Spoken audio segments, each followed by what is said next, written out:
Metsatöll.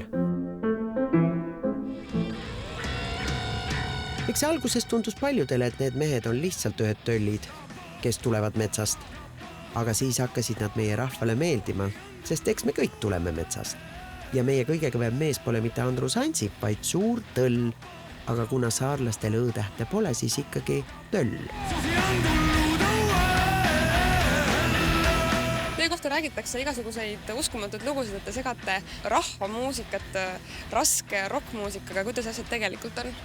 Meil on heli südames, aga siis üks päev mina hakkasin torupilli mängima ja siis Markus tuli minu juurde ja vaatas, et ohoh.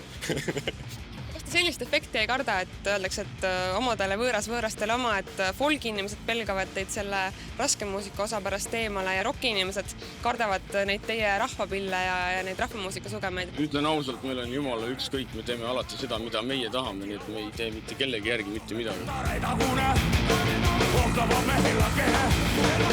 Metsatölli puhul on tegu rahvakultuuri nähtusega, mida hindavad nii väikesed tüdrukud, vanad hevimehed kui ka daamid, sest metsatöll on justkui sulam Manovarist, Anu Raua vaipadest ja Pudrumännast.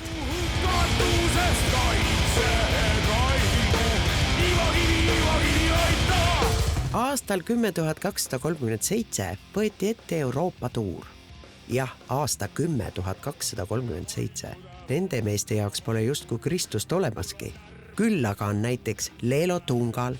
Igal ühel on siin oma laul ja ma oma ei leiagi üle. Või Veljo Tormis.